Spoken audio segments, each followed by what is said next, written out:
je suis... mon nom c'est Baman Niam Prosper.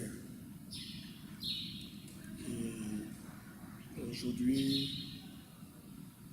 je suis chargé de paroisse, donc demandé le grade supérieur évangéliste.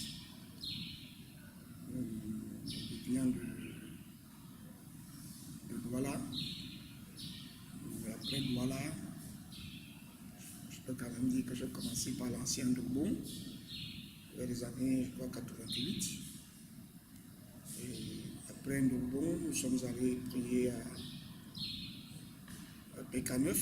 Nous avons commencé à PK9 parce que c'est nous qui avons commencé PK9, qui malheureusement est fermé aujourd'hui à cause des problèmes d'hommes. Et après PK9, nous nous sommes retrouvés à Dobon, qui est Saint-Uriel aujourd'hui.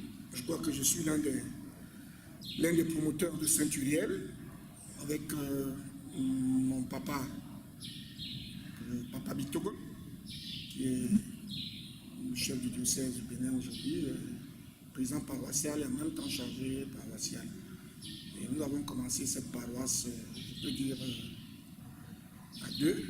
Et aujourd'hui, on peut se réjouir de l'évolution de la paroisse, les travaux, parce que Papa s'y est mis. Et aujourd'hui, Saint-Uriel Dobon est devenu un bijou. Et c'est très réconfortant. Et c'est partant de là que je me suis retrouvé aussi à Saint-Emmanuel, chez un papa que j'aime aussi beaucoup, papa de Thomas Ricardo. Et après là-bas, on m'a affecté, on m'a choisi, on m'a affecté, le diocèse m'a affecté à la paroisse Nazareth de Bétis, vers les années 96, 95, 96. Et à Bédi, je n'ai pas mis longtemps. J'ai passé quelques temps à Bédi. C'est vrai qu'il y avait beaucoup de problèmes pour récupérer cette paroisse. C'était très difficile. Et nous sommes même passés par le parquet, où nous avons eu par la suite gain de cause. Parce que celui qui avait commencé là-bas voulait revendre les efforts de fidèles. Alors, le comité d'État national de l'époque m'avait sollicité pour aller continuer l'œuvre là-bas. Et j'ai passé quelques temps, et par la suite, et le comité a estimé que je pouvais aller redémarrer Mbandjok. J'ai démarré Mbandjok, j'ai continué l'œuvre en Mbandjok, j'ai été affecté en Mbandjok. J'y ai passé, je crois, 7 ans environ. Vous allez voir, vous allez trouver que le temple, même s'il n'était pas déjà fini, en réalité a commencé à être construit et il y a un presbytère. Bon, malheureusement, aujourd'hui, il est vide parce que personne ne veut aller en Brousse. Alors, c'est de là-bas qu'en 2004, le comité le diocèse a encore estimé que je pouvais venir continuer l'œuvre à Yaoundé. Et on m'a affecté ici, au Mont des Oliviers. Je suis ici à la paroisse Mont des Oliviers, ici en quartier Siméon, à Yaoundé. C'est-à-dire nous sommes entre l'ancien Shell Siméon, l'ancien Shell Siméon et le lycée de Bimassi. Donc, le fondateur ici a été mon ami et frère John Joseph et son épouse très dynamique qui malheureusement a été rappelée au Seigneur tout récemment, maman Marthe Brune. Et c'est eux qui sont les fondateurs ici. Et nous leur serons toujours très reconnaissants. C'est eux qui ont fondé cette paroisse dans les années 95, ainsi de suite. Et aujourd'hui, lui, il continue l'œuvre ailleurs. C'est vrai, il a changé de couloir compte tenu de beaucoup de problèmes qu'il a aussi connus ici. Et puis, mais à cela ne tienne, il reste dans l'œuvre et notre collaborateur également. Bon, Je suis ici depuis 2004, septembre 2004, et j'étais installé par le 5 février 2005. C'est depuis ce temps que je suis là ici. Et on a commencé ici à 6. Il y avait 6 personnes, parce que tout le monde était déjà presque parti. Aujourd'hui, nous pouvons faire le culte, n'est-ce pas? Nous sommes des dizaines, nous sommes à plus de 80 même, quand nous nous retrouvons tous. Donc, voilà comment nous sommes arrivés ici, avec le soutien de toutes les bonnes volontés, parce que la paroisse reste la paroisse de l'Église, la paroisse des fidèles, qui sont soit à l'extérieur ou à l'intérieur, et c'est eux qui apportent le soutien pour que, n'est-ce pas, tout ce que vous voyez, tout ce que vous voyez là soit réalisé. Donc, en un mot, c'est ce que je peux vous dire, avec tous les péripéties que cela, n'est-ce pas, nous a coûté, et nous y sommes toujours quand même par la grâce de Dieu. Nous profitons de l'occasion pour dire encore merci de votre passage et merci pour tous ceux qui ont toujours soutenu l'œuvre au Mont des Oliviers. Et je dirais même au Cameroun, malgré les péripéties, malgré les vagues, malgré les secousses du train. Donc, en un mot, pour être très bref, voilà ce que je puis, n'est-ce pas, vous dire. Ce qui concerne le mouvement, l'affectation de chargés de paroisse, je crois que jusqu'à l'heure actuelle, moi, je n'ai jamais créé de cellules de prière. Je n'ai jamais créé de cellules de prière, et puis, à l'époque, le diocèse avait estimé que un non gradé à ma personne pouvait en réalité commencer l'œuvre. Et puis, c'est de cette manière qu'on m'a affecté, moi j'étais affecté, je ne sais pas comment ça se passe sur les autres, mais je crois quand même que dans le diocèse du Cameroun, le côté du Bénin, du Nigeria, et je suis encore le seul chargé qui a quand même respecté la discipline de l'Église, c'est-à-dire se déplacer sur l'affectation. Donc c'est pour ça que je vous dis, c'est par affectation que je suis allé à Midi, et c'est par affectation que je suis allé à Bajok, et c'est par affectation que je suis ici. Donc c'est ça que je vous dis. Donc quand ça concerne les autres, je ne saurais me permettre de parler du problème des autres en réalité, mais sinon, selon la discipline de l'Église, en réalité, tous les ministres du culte devraient ou doivent être affectés. Bon, mais avec les réalités que nous vivons, il se trouve que tant 2 personnes ont créé une paroisse, ou une personne a créé une paroisse, il s'autoproclame chargé de paroisse, patron de la paroisse, responsable de la paroisse, il fait comme il veut. Bon, moi je ne rentre pas dans ces polémiques-là, mais je voudrais vous dire que moi j'ai été affecté, je suis toujours affecté, parce que je me soumets à la discipline de l'Église, de la hiérarchie. Un personnage biblique. Non, moi je n'ai plus d'autres personnages bibliques en réalité en dehors de Jésus-Christ. Ça c'est... Moi je dirais, bon, peut-être les gens vont dire que c'est Dieu. Les gens vont dire que c'est Dieu, c'était Dieu Jésus, c'est Dieu et tout. Mais Paul m'a beaucoup impressionné dans ses écrits. En réalité, et j'aime beaucoup aussi m'appuyer sur la sagesse de Salomon. Voyez-vous? Et quand je parle de Salomon, je me retrouve sur Proverbes directement. Et il y a beaucoup de proverbes, il y a beaucoup de versets qui parlent, n'est-ce pas, de la parole de Dieu. Et je me suis retrouvé sur la sagesse. Voyez-vous? Et je me suis retrouvé sur la sagesse qui est la crainte de l'Éternel. On dit que la crainte de l'Éternel, c'est le commencement de la sagesse. Mais, quand nous parcourons cette Bible, j'ai parcouru les proverbes et puis je me suis retrouvé dans le passage de Proverbes chapitre 4. J'ai lu le Proverbe chapitre 4. Et ce qui m'a encore beaucoup marqué, c'est les passages 20 à 3, 20 à 23 et surtout 23. Là, il parle du cœur. Là, il parle de faire attention avec le cœur. Parce que c'est de là que part tout, et même notre vie. Et même notre vie. Et Jésus l'a si bien dit dans les Béatitudes, dans le chapitre 5, verset 8. Il dit, heureux ceux qui ont le cœur pur, car ils verront Dieu. Et l'apôtre Paul, que j'ai toujours lu, estimé, dit également, je crois dans Colossiens 3, verset 23, qui dit que tout ce que vous faites, faites-le de bon cœur. Mon cher, faites-le de bon cœur. Donc, le cœur est cette partie essentielle dans la vie de l'homme. La vie physique et la vie spirituelle d'un homme. Tout se repose sur le cœur. Donc, pour être bref, je ne veux pas aller très long, mais si vous me donnez l'occasion de démontrer, de développer, je vais vous dire que c'est pas là que part tout.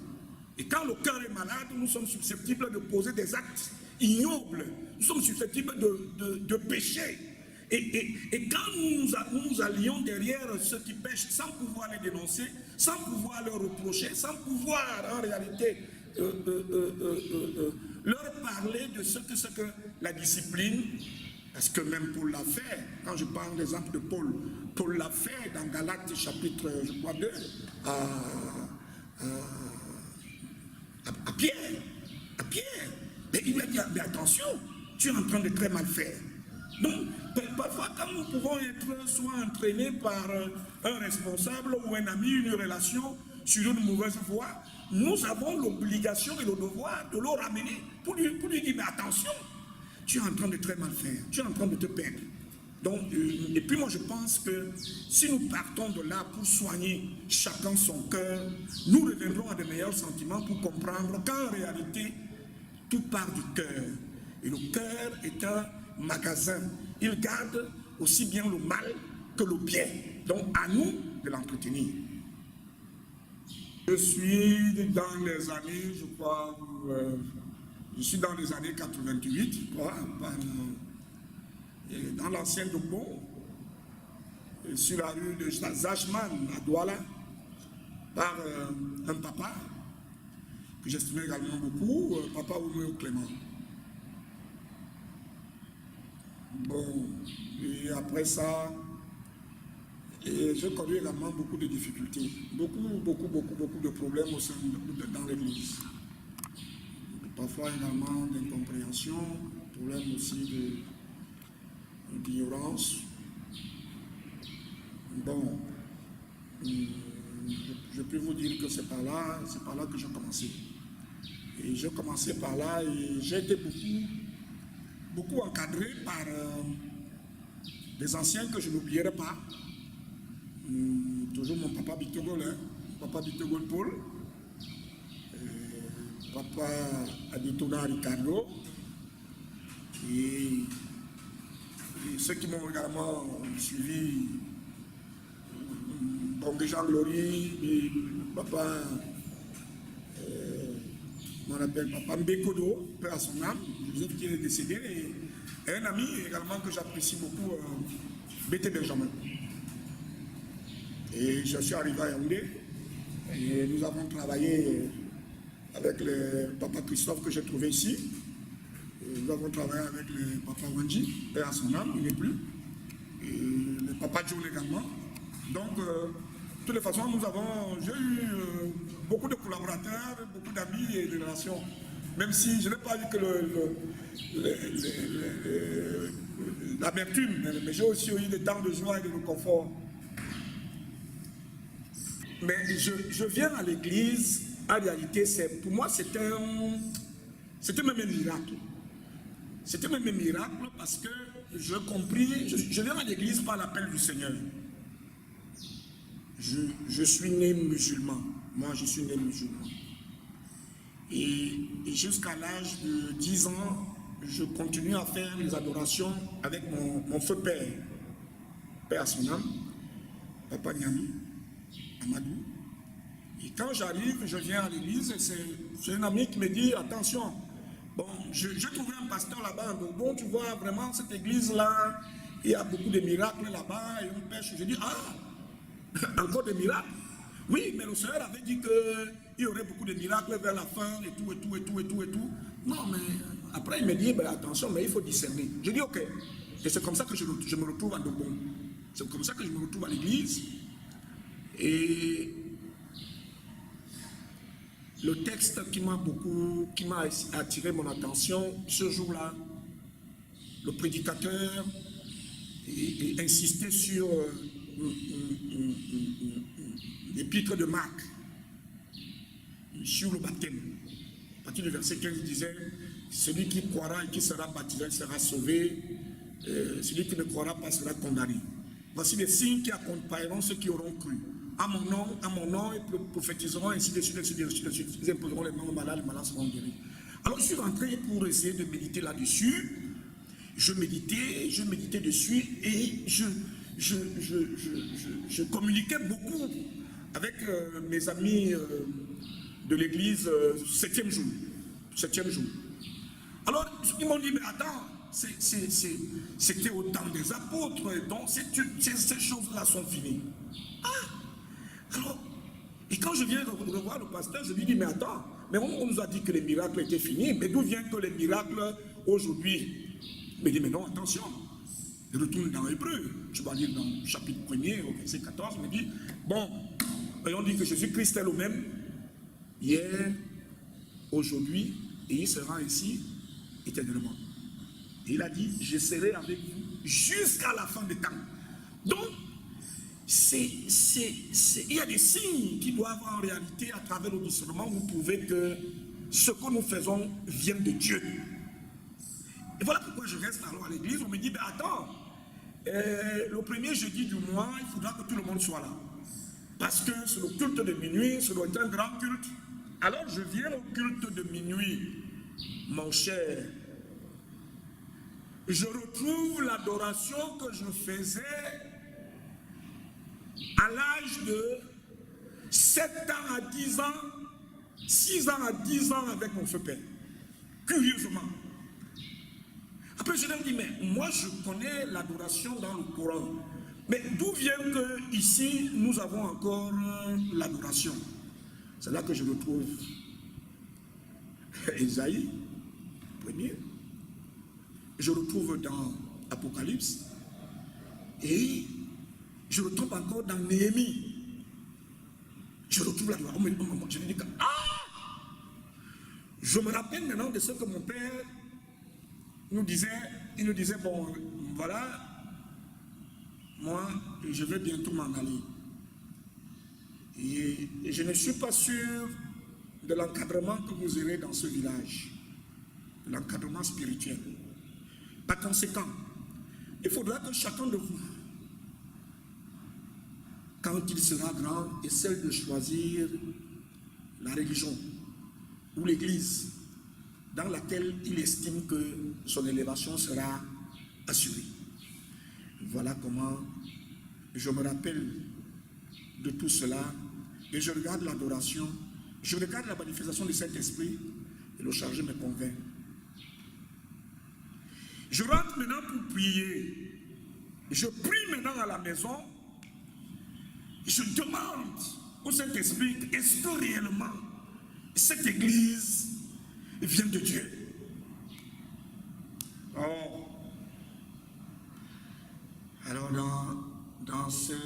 dans la réponse qui m'a été donnée, j'ai compris que c'est dans le christianisme céleste que le Seigneur a voulu que je sois en réalité adorateur.